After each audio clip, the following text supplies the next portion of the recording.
Good morning. Aviva life insurance సమర్పిస్తున్న business breakfast షోకి తిరిగి స్వాగతం అంటే మధ్యలో కొద్దిగా బ్రేక్ వచ్చింది నాకు. నిన్న కూడా బెంగళూరు వెళ్ళి రావడం జరిగింది.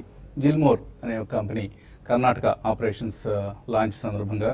So Zilmore is a very good, ఒక చక్కటి స్టార్టప్ ఫ్రమ్ హైదరాబాద్. రాబోయే రోజుల్లో మనం ఇంకా చాలా మంచి న్యూస్ ఆ కంపెనీ గురించి వింటాము. అండ్ కర్ణాటకలో వాళ్ళ ఆపరేషన్స్ లాంచ్ చేసిన సందర్భంగా బెంగళూరు వెళ్ళడం జరిగింది. ప్యాథటిక్ సిచ్యువేషన్ ట్రాఫిక్ పరంగా మన హైదరాబాద్ ఆర్ ఈవెన్ వైజాగ్ ఇవి చాలా చాలా చాలా మెరుగైన నగరాలు బెంగళూరుతో పోలిస్తే. బట్ సర్ప్రైజింగ్లీ బెంగళూరులో కనీసం ఒక 60 మందికి పైగా నన్ను గుర్తుపట్టి పలకరించడం జరిగింది. సో మన వ్యూయర్స్ సంఖ్య అక్కడ ఎంత ఎక్కువగా ఉందో దీన్ని బట్టి అర్థం చేసుకోవచ్చు. So thank you Bengaluru for viewing us, blessing us. మీ ఆదరణ ఇలాగే TV5 కార్యక్రమాలకి కొనసాగాలని కోరుకుంటున్నాం. మేబీ రాబోయే రోజుల్లో కన్నడ భాషలో కూడా ప్రసారాలు ప్రారంభించిన మేము త్వరలోనే ఆశ్చర్యపోనవసరం లేదు from TV5 group. So I wish Sada S Reddy and Sarathi of Zilmore Anji's promoters in Karnataka all the best. అలాగే గురుగారు SP బాలసుబ్రహ్మణ్యం గారు కూడా రావడం జరిగింది అక్కడికి. సో ఆయనతో కొంత సమయాన్ని కలిసి గడపగలగడం మహద్భాగ్యంగా భావిస్తున్నాం. మన రెగ్యులర్ టాపిక్స్ మార్కెట్స్ విషయానికి వస్తే ఒక మంచి మొమెంటం చూస్తున్నాం మార్కెట్స్లో మనం. చాలా చక్కటి rally ahead of course RBI monetary policy committee meeting ఇవాళ నుంచి ప్రారంభం కాబోతోంది. 2 రోజుల మీటింగ్ తాలూకు నిర్ణయాలని రేపు ప్రకటిస్తారు. సో మనం కూడా FOMC మీటింగ్ మోడల్ని ఫాలో అవుతున్నాం ఇక్కడ నుంచి. సో 2 రోజుల RBI పాలసీ మీటింగ్ మీద మార్కెట్స్ చాలా ఆశలు పెట్టుకున్నాయి. వడ్డీ రేట్లు తగ్గిస్తారు, ఇది ఆల్మోస్ట్ ఒక 100% ఇంప్రెషన్ ఇదే, వడ్డీ రేట్లు తగ్గిస్తారు అన్నది. Maybe head of RBI's policy ఒక చక్కటి ర్యాలీ కూడా మనం చూసాం. బడ్జెట్ మార్కెట్ని ఆకట్టుకుంది. RBI పాలసీలో అనుకోని నిర్ణయాలు రాబోతున్నాయి. సో ఎందుకంటే మార్కెట్స్కి ఇంకా ఏం కావాలి? సో అన్నీ కలిసి వచ్చే అన్ని శుభ శకునాలే, కన్యాలాభ సూచనలే. సో ఇక్కడ ధనలాభ సూచనలు అనమాట. సో చక్కటి ర్యాలీ నిన్న కూడా చూసాం మనం. కన్జ్యూమర్ డ్యూరబుల్స్, రియల్టీ, ఫార్మా ఇవి top gainers excepting PSU banks, metals. ఈ 2 కౌంటర్స్లోనే కొంత సెక్టర్స్ వైజ్ మనం నష్టాలు చూసాం. అదర్వైజ్ ఈ ఇయర్లో Indian markets are outperforming the world markets, not just the emerging markets. Emerging markets are outperforming developed markets in 2017. ఇందులో కూడా మన మార్కెట్స్ చాలా చక్కగా పెర్ఫామ్ చేస్తూ ముందుకు సాగుతున్న వైనం చూస్తున్నాం మనం. ఇయర్ సోఫార్ ఇప్పటిదాకా ఏం జరిగింది ఈ ఏడాదిలో అన్నది చూస్తే నిఫ్టీ ఇప్పటి వరకు 7.5% పెరిగింది. వేరేజ్ MSCI ఎమర్జింగ్ మార్కెట్స్ ఇండెక్స్ చూస్తే 1.47% పెరిగింది. డౌ జోన్స్ జస్ట్ 1.24% పెరిగింది.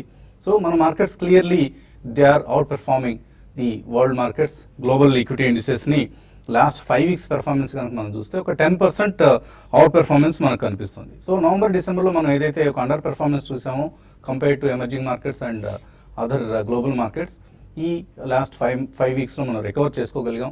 ఇండియన్ మార్కెట్స్లో తిరిగి మరొక ముఖ్యమైన అంశం ఏంటంటే విదేశీ సంస్థాగత ఇన్వెస్టర్ల బిహేవియర్ని ఏమాత్రం పట్టించుకోకుండా మన మార్కెట్స్ మన ధోరణిలో మనం ముందుకు వెళ్లే ప్రయత్నం చేస్తున్నాం. నిన్న కూడా FIIs నుంచి 400 crores వర్త్ సెల్లింగ్ వచ్చింది. డొమెస్టిక్ ఇన్స్టిట్యూషనల్ ఇన్వెస్టర్స్ దానికి మ్యాచింగ్గా 450 crores వర్త్ స్టాక్స్ని కొన్నారు.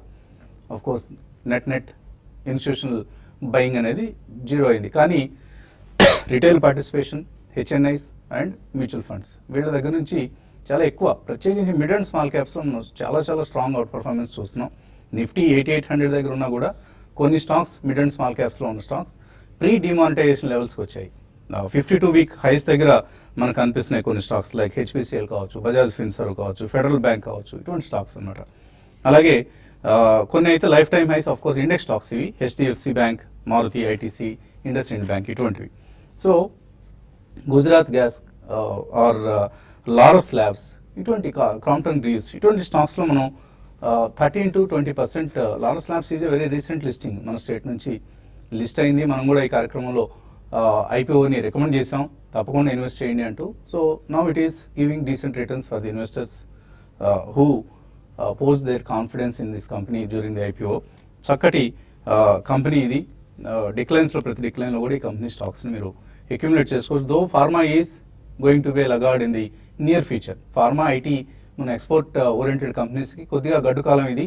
సో ఈ సెక్టర్స్ నుంచి మనం ఎక్కువగా రికమెండేషన్స్ ఇవ్వం, but still there are some good companies who can really deliver goods even in this situation. అటువంటి కంపెనీస్లో లారస్ ల్యాబ్స్ ఒకటి. అండ్ బ్యాడ్ రిజల్ట్స్ కూడా మార్కెట్స్ బెనిఫిట్ ఆఫ్ డౌట్ ఇచ్చేస్తున్నాయి. నిన్న for instance Jubilant Food Works bad result ఇచ్చింది, అంటే result అంతగా బాగలేదు, కానీ it has gone up by around 10%. So అలా కొంత పాజిటివ్ దృక్పథం, పాజిటివ్ మూమెంటం మన మార్కెట్స్లో చూస్తున్న సమయం ఇది. కాబట్టి buy and declines, this is the తారక మంత్రం ఫర్ దిస్ సీజన్. మార్కెట్స్ పరిస్థితి గురించి మాట్లాడేందుకు అనలిస్ట్ కూడా మనతో సిద్ధంగా ఉన్నారు. సో ఎటువంటి పరిస్థితిని మీరు ఊహిస్తున్నారు? ఆర్బీఐ పాలసీ మన ముందు ఉంది అండ్ ఎర్నింగ్ సీజన్ ఆల్మోస్ట్ మనం ఫ్యాగ్ ఎండ్కి వచ్చేసాం. సో మీరు ఇక్కడ నుంచి ఎటువంటి గమనాన్ని ఊహిస్తున్నారు? Yeah, eventually market will definitely only subscribe to the fundamentals of corporates అని చెప్తుంటామండి. బట్ డెఫినెట్లీ మార్కెట్ మనకి ఎస్పెషలీ బడ్జెట్ అయిన తర్వాత అబ్సల్యూట్లీ పాజిటివ్ సెంటిమెంట్ పరంగా చాలా స్ట్రాంగ్ సెంటిమెంట్ ప్రివేల్ అవుతుంది, number 1.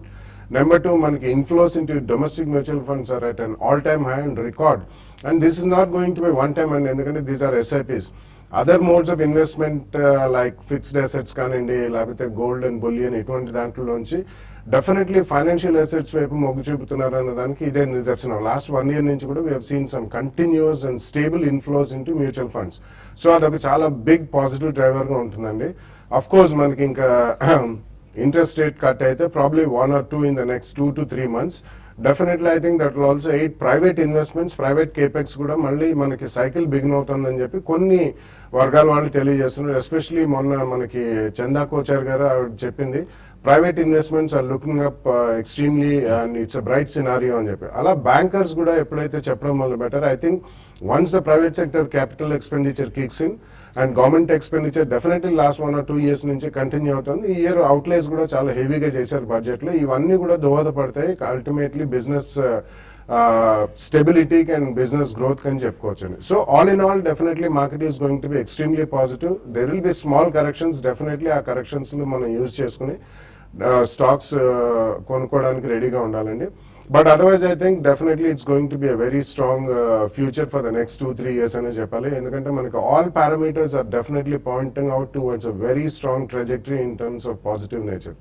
So I think next రాబోయే 10-15 daysలో కూడా ఏ చిన్న కరెక్షన్ వచ్చినా కానీ తప్పకుండా I think one should load up into stocks and especially consumption led themes. ఒకటి, financials have been absolutely outpacers అండి, ఎందుకంటే మనకి డిమానిటైజేషన్ ఎఫెక్ట్ వాటి మీద ఎటువంటి ప్రభావం చూపలేదనే దానికి మెజారిటీ ఆఫ్ ద రిజల్ట్సే కారణం. Barring 1 or 2 private sector banks and public sector banks, ఇతరత్ర వేరే కంపెనీస్ NBFCs కానివ్వండి, మైక్రో ఫైనాన్స్ కంపెనీస్ కానివ్వండి, ఇవన్నీ కూడా they have shown exceptionally strong result.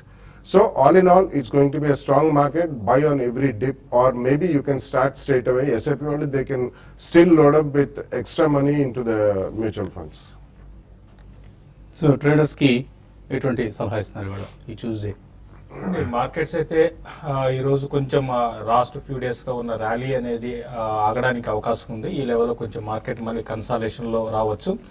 దీనికి 1-2 కారణాలుగా చెప్పొచ్చు. క్రెడిట్ పాలసీ ఈవెంట్స్ ఉన్నాయి, తర్వాత రిజల్ట్ చిన్న కంపెనీస్, తర్వాత కొంచెం పెద్ద కంపెనీస్ రిజల్ట్ కూడా ఇంకా అనౌన్స్ చేయాల్సి ఉంది. అలా దీనికి తోడు మార్కెట్స్ బాగా పెరిగి ఓవర్ బాట్ జోన్లో కొంత ఈ లెవెల్లో ఉంది కాబట్టి కన్సాలేషన్లో ఉంటుంది. అయితే ఇక్కడ నుంచి మార్కెట్స్ కన్సాలేషన్లో ఉన్నా కూడా స్టాక్స్ మాత్రం అవుట్ పర్ఫార్మ్ చేయొచ్చు. మరి ముఖ్యంగా మంచి రిజల్ట్ అనౌన్స్ చేసిన స్టాక్స్ డెఫినెట్గా ఇక్కడ నుంచి పెరిగే అవకాశాలు ఉంటాయి. వాటిలో లాంగ్ పొజిషన్స్ని కంటిన్యూ చేయమంటాను. అయితే అంటే ఎంత పెరిగింది కదా మార్కెట్ అని షార్ట్స్ అయితే వెళ్ళొద్దు. అయితే కొన్ని సెలెక్టెడ్ స్టాక్స్లో షార్ట్ సెల్ చేయొచ్చు. దాన్ని కూడా ఏంటంటే ఇంటర్డే కోసమే చేసుకోమని చెప్తాను. పొజిషనల్ ట్రేడర్స్ మాత్రం ఎవ్రీ డిప్లో బై చేసుకోమని చెప్తాను. అరవింద్ ఒకటి రానున్న రోజుల్లో కరెంట్ లెవెల్స్ నుంచి బాగా పెరిగే అవకాశం కనపడుతుంది. ఇన్ని రోజులు కూడా చూసుకుంటే ఒక మేజర్ డౌన్ ట్రెండ్ నుంచి కొంచెం అప్డేట్కి వచ్చింది. తర్వాత మెక్డవెల్ ఒకటి కూడా 2200 దగ్గర స్టాప్ లాస్ పెట్టుకొని 2400 వైపు వెళ్ళే అవకాశం కనపడుతుంది. అది కూడా షార్ట్ టర్మ్ వ్యూతో బై చేసుకోమంటాను. ఈవెన్ సెంచరీ టెక్స్టైల్స్ని కూడా ఎవ్రీ డిప్లో కూడా బై చేసుకోమంటాను. ఇది కూడా కరెంట్ లెవెల్స్ నుంచి ఒక 5 to 10% పెరిగే అవకాశాలు కనపడుతున్నాయి. ఇవన్నీ కూడా పొజిషనల్ ట్రేడింగ్. అయితే ఈ రోజు విషయానికి వస్తే మార్కెట్స్ మాత్రం ఈరోజు కొంత వీక్ ఓపెనింగ్ ఉండొచ్చు. ఈవెన్ క్లోజింగ్ కూడా కొంత ఫ్లాట్గా మైనస్లో క్లోజ్ అయ్యే అవకాశం ఉంది. ఐటీ కంపెనీస్లో ఈరోజు హయ్యర్ లెవెల్స్లో సెల్ చేయమని చెప్తాను. మరి ముఖ్యంగా TCS ఒకటి రీసెంట్గా బాగా క్రాక్ అయ్యి మళ్ళీ లో నుంచి రికవర్ అయింది. TCSని ఈరోజు ఇంట్రాడే కోసం సెల్ చేయమంటాను. అదేవిధంగా హై బీటా స్టాక్స్లో కూడా కొంత ప్రాఫిట్ బుకింగ్ అనేది ఈరోజు రావచ్చు, లైక్ DLF లాంటివి వాటి ఎందుకంటే కంటిన్యూగా 35% ఒక 25 డేస్లో పెరిగింది. దాంట్లో కూడా హయ్యర్ లెవెల్స్లో ఇంట్రాడే కోసమే సెల్ చేయమంటాను. ఓవరాల్గా మార్కెట్స్ మాత్రం ఫ్లాట్గా పాజిటివ్గా క్లోజ్ కావచ్చు. పొజిషనల్ ట్రేడర్స్ భారత్ ఫోర్జ్ ఒకటి 1040 లెవెల్స్ దగ్గర దాకా టచ్ చేయొచ్చు. దాన్ని కూడా ఎవరి డిప్లో బై చేయమంటాం. ఇక బ్యాంక్ నిఫ్టీ విషయానికి వస్తే ఈరోజు కొంచెము పిఎస్యూ బ్యాంక్స్లో ప్రాఫిట్ బుకింగ్ రావచ్చు. బ్యాంక్ నిఫ్టీ 20,400 బిలో కంటిన్యూగా ట్రేడ్ అయితే కొంచెం ఒక 100 పాయింట్స్ దాకా డిప్ రావచ్చు. ఏదైనా కూడా బ్యాంక్ నిఫ్టీ రేపు క్రెడిట్ పాలసీ ఉంది కాబట్టి ఫ్లాట్గా క్లోజ్ అయ్యే అవకాశాలు కనపడుతున్నాయి. సో మ్యూచువల్ ఫండ్స్ అన్నీ కూడా ఇక రాబోయేది ఇన్ఫ్రాస్ట్రక్చర్ యుగం. సో ఇన్ఫ్రా థీమ్ని మ్యూచువల్ ఫండ్స్ ఫాలో అవుతున్నాయి. ఆ వివరాలు ఏంటనేది చిన్న విరామం తర్వాత చూద్దాం.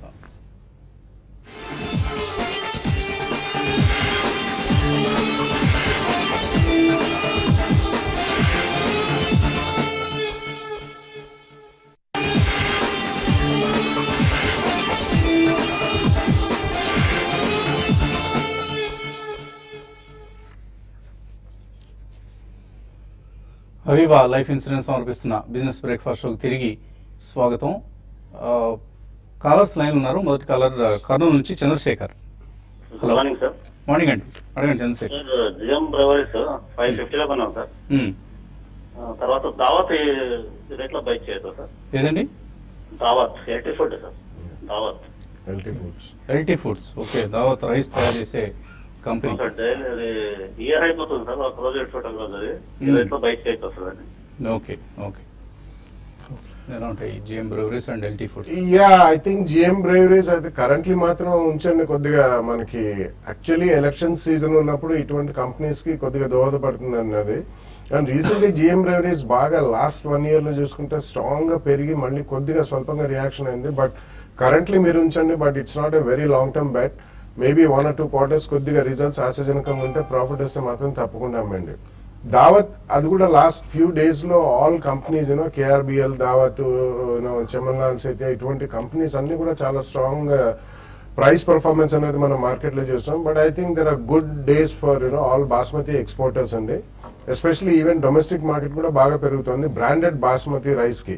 సో ఈ కారణం వలన ఐ థింక్ లాస్ట్ 2-3 days లో కూడా దావత్ especially compare to the 2 other listed stocks బాగా పెరిగింది కాబట్టి ఒక చిన్న రియాక్షన్ గురించి వెయిట్ చేయండి. ప్రాబ్లీ 5 to 10% రియాక్షన్ లో ఫస్ట్ ప్రైస్ పాయింట్ లో కొనండి. అక్కడి నుంచి సెకండ్ ప్రైస్ పాయింట్ లో if at all it reacts maybe about 10 or 15% second price point లో కొనండి. But over the next 1 or 2 years I think decent money is to be made in those counters. Okay, so break ముందు మనం అనుకున్నాం infra companies పై, infra theme పై ఇప్పుడు mutual funds bet చేస్తున్నాయి. ఎందుకంటే రాబోయే రోజుల్లో భారీ మొత్తాన్ని ఇన్ఫ్రాస్ట్రక్చర్ మీద ఇప్పుడు మనకి ట్యాక్స్ రెవెన్యూస్ బయంట్గా ఉన్నాయి. ఫిజికల్ డెఫిసిట్ని 3.2%కే కట్ చేసుకోవాలని ప్రభుత్వం నిర్ణయించింది, పరిమితం చేసుకోవాలని. సో ఇవన్నీ కూడా ప్రభుత్వం దగ్గర ఉన్న నిధుల్ని డెవలప్మెంట్ కోసం, ప్రత్యేకించి ఇన్ఫ్రాస్ట్రక్చర్ డెవలప్మెంట్ కోసం వినియోగించాలనేది ప్రభుత్వం లక్ష్యం. సో దీనికి మేబీ రాబోయే రోజుల్లో $25 trillion are going to be spent on infrastructure, maybe next 3 years. దీని beneficiaries obviously infra companies. Stalled ప్రాజెక్ట్స్ని వెంటనే రివైవ్ చేయించడంలో కానీ ఇతరత్ర అంశాల్లో గవర్నమెంట్ ప్రొయాక్టివ్గా ఉండబోతుంది. అందుకని మ్యూచువల్ ఫండ్స్ ఎక్కువగా ఇప్పుడు మార్కెటింగ్ చేస్తున్న schemes infra schemes, L&T infrastructure scheme కావచ్చు, Kotak infra, ICICI prudential infra, IDFC infra, Canara Robeco infra and మరొక స్కీమ్ నిఫ్టీ ఇన్ఫ్రా అనే ఒక స్కీమ్ కూడా ఎక్కువ మంది ఈ మధ్య లాస్ట్ 1 year లో కూడా రిటర్న్స్ చాలా బాగా ఇచ్చాయి. ఇవన్నీ కూడా 20-37% రిటర్న్ ఇచ్చాయి. So infra is going to be the big theme in the coming days. Definitely infrastructure సెక్టర్కి ఇప్పటిదాకా మనం అందరం కూడా నెగ్లెక్ట్ చేసిన సెక్టర్ ఇది. ఎందుకంటే ఫర్ ఆబ్వియస్ రీజన్స్ ఆ కంపెనీస్కి డెట్ బర్డెన్ ఎక్కువ ఉండడం, బ్యాలెన్స్ షీట్స్ పూర్తిగా దెబ్బతింటం, ఇవన్నీ జరిగాయి. బట్ రాబోయే రోజుల్లో మాత్రం మళ్ళీ నెక్స్ట్ 3 yearsలో ఏది బాగా అవుట్ పర్ఫామ్ చేయగలిగిన సెక్టర్ అంటే one of the sectors is infrastructure. తర్వాత కలర్ హైదరాబాద్ నుంచి మురళి. హలో వసంత్ గారు, నమస్కారం అండి. నమస్తే అండి, అడగండి మురళి. బాలా గారిని నేను మైంట్రీ కన్సల్టెన్సీ అండ్ ఎన్సిసి రెండిట్లలో లాంగ్ టర్మ్ గురించి పెడదామనుకుంటున్నాను. ఎట్లుంటాయి fundamentals? Yeah, NCC definitely I think బాగానే స్టెబిలైజ్ అయిందండి. అంటే స్వల్ప కరెక్షన్ అయిన తర్వాత. బట్ డెఫినెట్లీ ఇప్పుడే మెన్షన్ చేసినప్పుడు infra is going to be theme. And among AP and Telangana based companies లో NCC has been reasonably doing better than some of the others. So definitely NCC first price point లో కొనండి. Probably about 10-12% reaction వస్తే second price point లో మీరు కొనొచ్చు. You can bet NCC for the next 2 years or 3 years. అలాగే mind tree అన్నారు. Mind tree generally sectoral మనం aspect తీసుకుంటే మాత్రం కొద్దిగా అన్ని బ్యాక్ సీట్ తీసుకున్నాను. But mind tree is a mid cap good IT company. So వాళ్ళకు కూడా కొద్దిగా ఫాస్టర్ గ్రోత్ రేట్స్ ఉన్నాయి. And in terms of share holder return last 3-4 years లో ఎక్సలెంట్ షేర్ హోల్డర్ రిటర్న్ ఇచ్చిన కంపెనీ.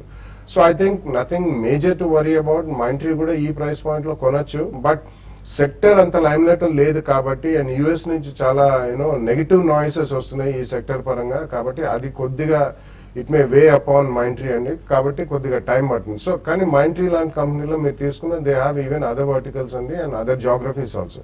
ఎక్కడైనా మీకు స్వల్పంగా 10-15% మధ్యలో ప్రాఫిట్ వస్తే మాత్రం ఆ ట్రేడింగ్ బంప్స్ వచ్చినప్పుడు డెఫినెట్లీ మీరు ప్రాఫిట్ బుక్ చేయండి. తర్వాత విజయవాడ నుంచి కుమార్. హలో, గుడ్ మార్నింగ్ అండి. మార్నింగ్. ఇది హెచ్డిఎల్ నేను 83 బై చేశానండి. తర్వాత 55-60 వరకు వచ్చింది. అట్లానే హోల్డ్ చేస్తున్నాను. ప్రజెంట్ ఈ రేట్ లో ఒకసారి అమ్ముకొని మళ్ళీ తగ్గినప్పుడు బై చేసుకోవచ్చు. అది ఎంతవరకు పెరగడానికి అవకాశం ఉంది? హెచ్డిఐఎల్ చూడండి, హెచ్డిఐఎల్ నిన్నటి రోజు చాలా స్ట్రాంగ్ మనకి వాల్యూమ్స్ తో, తర్వాత ఈవెన్ F&Oలో కూడా బాగా పెరిగిందండి. F&Oలో కూడా మన యాక్టివిటీ బాగుంది చాలా రోజుల తర్వాత. ఎందుకంటే ఉన్న రియాలిటీ కౌంటర్స్ లో ఇది చాలా వీక్ గా ఉంది. రిజల్ట్ ఏమాత్రం బాగా రాలేదండి లాస్ట్ 3 క్వార్టర్లో. దాని అది ఒక కారణం అని చెప్పొచ్చు.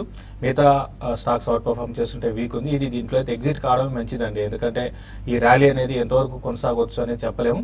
ప్రస్తుతం అయితే టువర్డ్స్ 80-82 దాకా వెళ్ళే అవకాశం ఉంది. 80-84 ఆ లెవెల్స్కి వచ్చినప్పుడు 82 క్రాస్ కాలేని పరిస్థితులు, అంటే ఇక్కడ నుంచి ఒక దగ్గర ఒక 10% దాకా క్రాస్ కాలేని పరిస్థితుల్లో మీరు ఎగ్జిట్ కమ్మని చెప్తాను. దీనికన్నా ఇదే స్పేస్లో ఉండాలి అంటే మాత్రం మీరు రియల్ ఎస్టేట్లోనే ఉండాలంటే మాత్రం DLF తీసుకోమంటాను, గోద్రేజ్ ప్రాపర్టీస్ని తీసుకోమంటాను. ఏదైనా కూడా ఈవెన్ ట్రేడింగ్ కోసమే, ఇన్వెస్ట్మెంట్కి అయితే రియల్ ఎస్టేట్ కన్నా ఇన్ఫ్రా వైపు ఇంతకుముందు అనుకున్నట్టుగా ఇన్ఫ్రా స్టాక్స్ని సెలెక్ట్ చేసుకోవడం బెటర్ అండి. స్టీల్ సిటీ సెక్యూరిటీస్ ఈ సంస్థ IPO ప్రస్తుతం మనకు NSEలో SME సెగ్మెంట్లో IPO ఓపెన్ అయింది. నిన్ననే ఓపెన్ అయింది. 9వ తేదీతో క్లోజ్ అవుతుంది.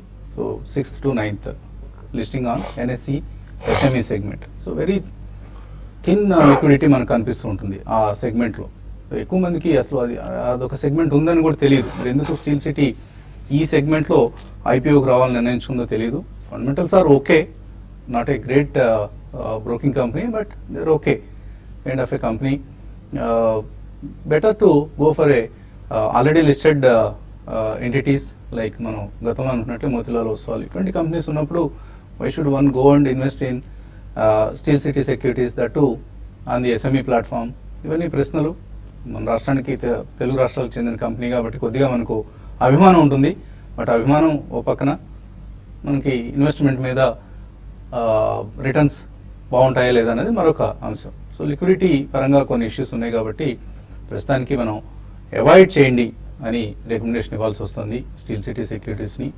సారీ ప్రమోటర్స్ నన్ను యాక్చువల్గా ఈ కంపెనీకి సంబంధించి మా ఇష్యూని కొద్దిగా హైలైట్ చేయండి అని అడగడం జరిగింది.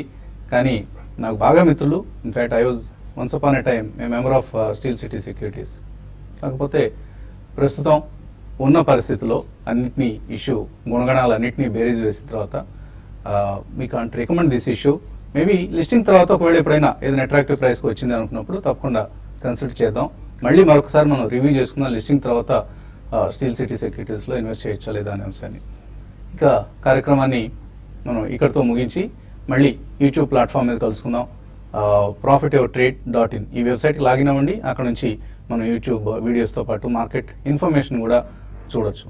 సో చిన్న విరామం తీస్తున్నాం ఇప్పుడు.